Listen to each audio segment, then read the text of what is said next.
अध्याय 13 अन्य कई लीलाएं रोग निवारण। 1 भीमाजी पाटिल, 2 बाला गणपति दर्जी, 3 बापू साहेब बूटी, 4 आलंदी स्वामी, 5 काका महाजनी, 6 हरदा के दत्तोपंत। माया की अभेद्य शक्ति। बाबा के शब्द सदैव संक्षिप्त, अर्थपूर्ण, गूढ़ और विद्वत्तापूर्ण तथा समतोल रहते थे। वे सदा निश्चिंत और निर्भय रहते थे। उनका कथन था कि मैं फकीर हूँ, ना तो मेरे स्त्री है और ना घर द्वार ही। सब चिंताओं का त्याग कर मैं एक ही स्थान पर रहता हूँ, फिर भी माया मुझे कष्ट पहुँचाया करती है। मैं स्वयं को तो भूल चुका हूँ, परंतु माया मुझे नहीं भूलती, क्योंकि वह मुझे अपने चक्र में फंसा लेती है। श्रीहरि की यह माया ब्रह्मादि को भी नहीं छोड़ती, फिर मुझ सरी के फकीर का तो कहना ही क्या है। परंतु जो हरि की शरण लेंगे वे उनकी कृपा से माया जाल से मुक्त हो जाएंगे। इस प्रकार बाबा ने माया की शक्ति का परिचय दिया। भगवान श्री कृष्ण भागवत में उद्धव से कहते हैं कि संत मेरे जीवित स्वरूप हैं, और बाबा का भी कहना यही था कि वे भाग्यशाली जिनके समस्त पाप नष्ट होने हो, वे ही मेरी उपासना की ओर अग्रसर होते हैं। यदि तुम केवल साई साई का ही स्मरण करोगे तो मैं तुम्हें भवसागर से पार दूंगा। इन शब्दों पर विश्वास करो, तुम्हें अवश्य लाभ होगा। मेरी पूजा के निमित्त कोई सामग्री या अष्टांग योग की भी आवश्यकता नहीं है। मैं तो भक्ति में ही निवास करता हूँ। अब आगे देखिए कि अनाश्रितों के आश्रयदाता साई ने भक्तों के कल्याणार्थ क्या क्या किया। भीमाजी पाटिल, सत्य साई व्रत, नारायणगांव, तालुका जुन्नर, जिला पूना के एक महानुभाव भीमाजी पाटिल ने सन 1909 में वक्षस्थल में एक भयंकर रोग हुआ, जो आगे चलकर क्षय रोग में परिणत हो गया। उन्होंने अनेक प्रकार की चिकित्सा की, परंतु कुछ लाभ न हुआ। अंत में हताश होकर उन्होंने भगवान से प्रार्थना की, हे नारायण, हे प्रभु, मुझे अनाथ की कुछ सहायता करो। यह तो विदित ही है कि जब हम सुखी रहते हैं तो भगवत स्मरण नहीं करते, परंतु जो ही दुर्भाग्य घेर लेता है, दुर्दिन आते हैं, तभी हमें भगवान की याद आती है।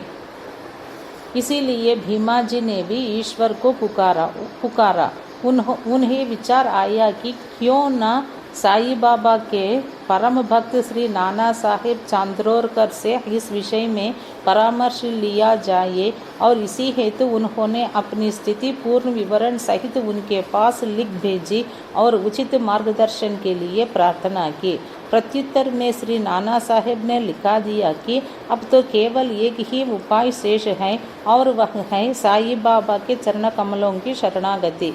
नाना साहेब के वचनों पर विश्वास कर उन्होंने शिरडी प्रस्थान की तैयारी की। उन्हें शिरडी में लाया गया और मस्जिद में ले जाकर लिटाया गया। श्री नाना साहेब और श्यामा भी उस समय वहीं उपस्थित थे। बाबा बोले कि यह पूर्व जन्म के बुरे कर्मों का ही फल है, इस कारण मैं इस झंझट में नहीं पड़ना चाहता। यह सुनकर रोगी अत्यंत निराश होकर करुणापूर्ण स्वर में बोला कि मैं बिल्कुल निस्सहाय हूँ और अंतिम आशा लेकर आपके श्री चरणों में आया हूँ। आपसे दया की भीख मांगता हूँ। हे दीनों के शरण, मुझ पर दया करो। इस प्रार्थना से बाबा का हृदय द्रवित हो आया और वे बोले कि अच्छा ठहरो, चिंता न करो, तुम्हारे दुखों का अंत शीघ्र होगा। कोई कितना भी दुखित और पीड़ित क्यों न हो, जैसे ही वह मस्जिद की सीढ़ियों पर पैर रखता है वह सुखी हो जाता है। मस्जिद का फकीर बहुत दयालु है और वह तुम्हारा रोग भी निर्मूल कर देगा। वह तो सब पर प्रेम और दया रखकर रक्षा करता है। रोगी को हर 5वें मिनट पर खून की उल्टियाँ हुआ करती थी, परंतु बाबा के समक्ष उसे कोई उल्टी न हुई। जिस समय से बाबा ने अपने श्रीमुख से आशा और दयापूर्ण शब्दों में मुक्त उद्गार प्रकट किए, उसी समय से रोग ने भी पलटा गया। बाबा ने रोगी को भीमाबाई के घर में ठहरने को कहा। यह स्थान इस प्रकार के रोगी का सुविधाजनक और स्वास्थ्यप्रद तो न था, फिर भी बाबा की आज्ञा कौन टाल सकता था। वहाँ पर रहते हुए बाबा ने 2 स्वप्न देकर उसका रोग हरण कर लिया। पहले स्वप्न में रोगी ने देखा कि वह एक विद्यार्थी है और शिक्षक के सामने कविता मुखाग्र न कर सकने के दंड स्वरूप बेतों की मार से असहनीय कष्ट भोग रहा है। दूसरे स्वप्न में उसने देखा कि कोई हृदय पर नीचे से ऊपर और ऊपर से नीचे की ओर पत्थर घुमा रहा है, जिससे उसे असह्य पीड़ा हो रही है। स्वप्न में इस प्रकार कष्ट पाकर वह स्वस्थ हो गया और घर लौट आया। फिर वह कभी कभी शिरडी आता और साईं बाबा की दया का स्मरण कर साष्टांग प्रणाम करता था। बाबा अपने भक्तों से किसी वस्तु की आशा न रखते थे, वे तो केवल स्मरण, दृढ़ निष्ठा और भक्ति के भूखे थे।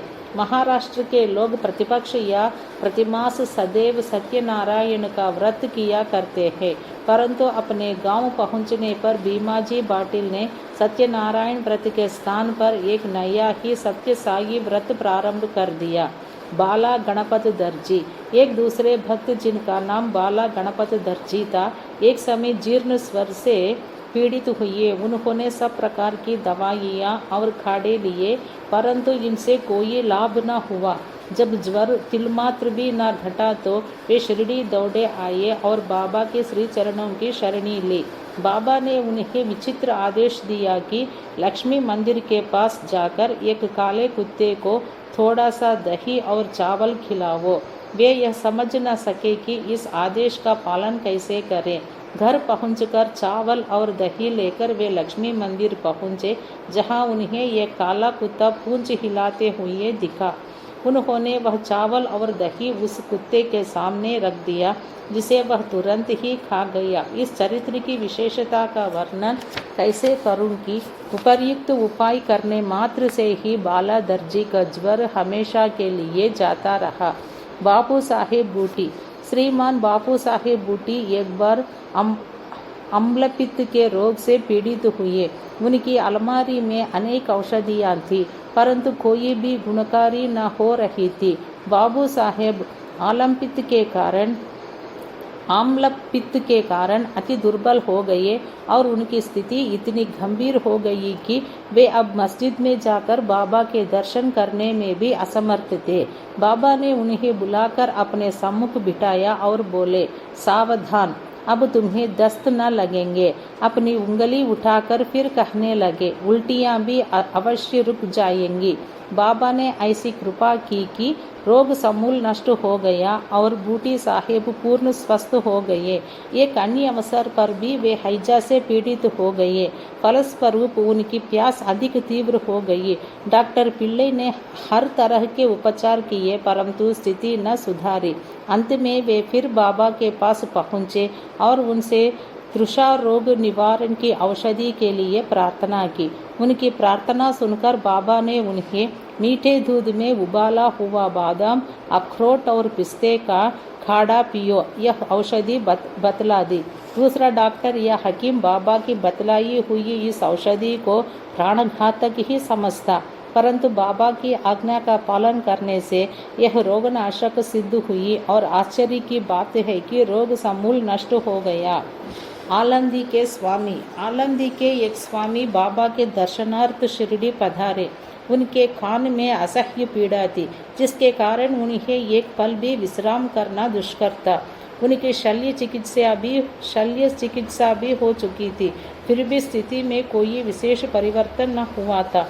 दर्द भी अधिक था। वे किंकर्तव्य विमूढ़ होकर वापस लौटने के लिए बाबा से अनुमति मांगने गए। यह देखकर श्यामा ने बाबा से प्रार्थना की कि स्वामी के कान में अधिक पीड़ा है, आप इन पर कृपा करो। बाबा आश्वासन देकर बोले, अल्लाह अच्छा करेगा।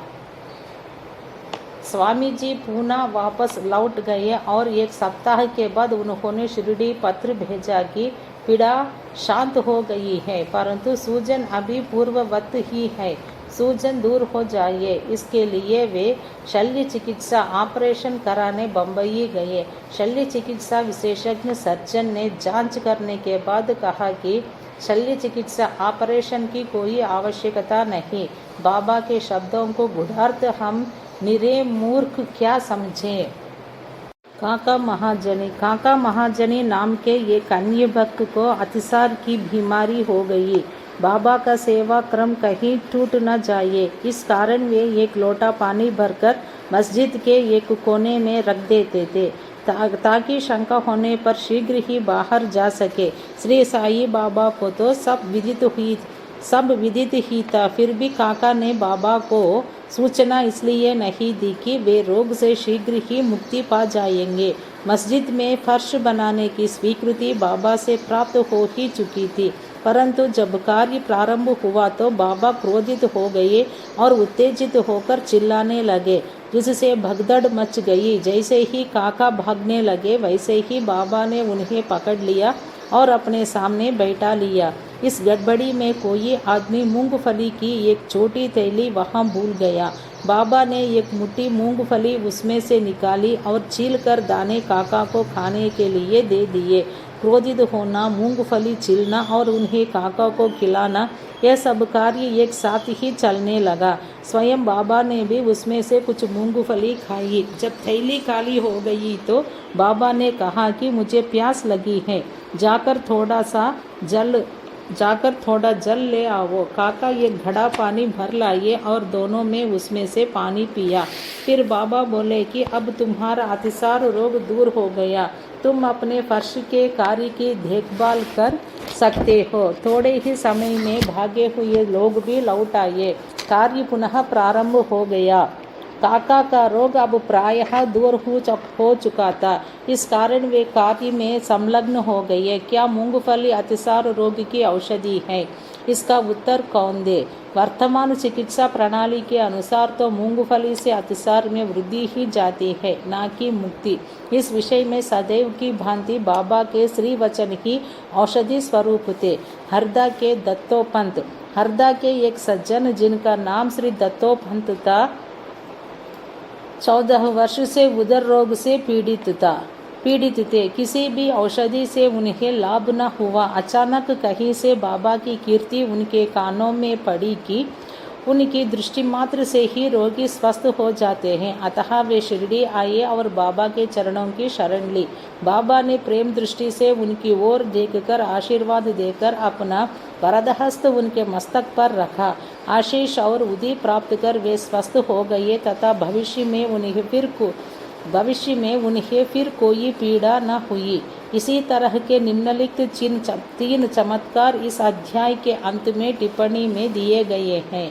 1. माधवराव देशपांडे बवासीर रोग से पीड़ित थे।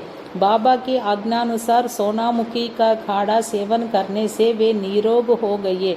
2 वर्ष पश्चात उन्हें पुनः वही पीड़ा उत्पन्न हुई। बाबा से बिना परामर्श लिए ही उसी काढ़े का सेवन करने लगे। परिणाम यह हुआ कि रोग अधिक बढ़ गया, परंतु बाद में बाबा की कृपा से शीघ्र ही ठीक हो गया। 2. काका महाजनी के बड़े भाई गंगाधर पंत को कुछ वर्षों से सदैव उदर में पीड़ा बनी रहती थी। बाबा की कीर्ति सुनकर वे भी शिरडी आए और आरोग्य प्राप्ति के लिए प्रार्थना करने लगे। बाबा ने उनके उदर को स्पर्श कर अल्लाह अच्छा करेगा, इसके पश्चात तुरंत ही उनकी उदर पीड़ा मिट गई और पूर्णतः स्वस्थ हो गए। 3. श्री नाना साहेब चांदोरकर को भी एक बार उदर में बहुत पीड़ा होने लगी। वे दिन रात मछली के समान तड़पने लगे। डॉक्टरों ने अनेक उपचार किए, परंतु कोई परिणाम न निकला। अंत में वे बाबा की शरण में आए। बाबा ने उन्हें घी के साथ बर्फी खाने आज्ञा दी। इस औषधि के सेवन से वे पूर्ण स्वस्थ हो गए। इन सब कथाओं से यही प्रतीत होता है कि सच्ची औषधि जिससे अनेकों से स्वास्थ्य लाभ हुआ, वह बाबा के केवल त्रिमुख से उच्चारित वचनों एवं उनकी कृपा का ही प्रभाव था। श्री सद्गुरु साई नाथार्पणमस्तु। शुभम भवतु। सप्ताह पारायण द्वितीय विश्राम।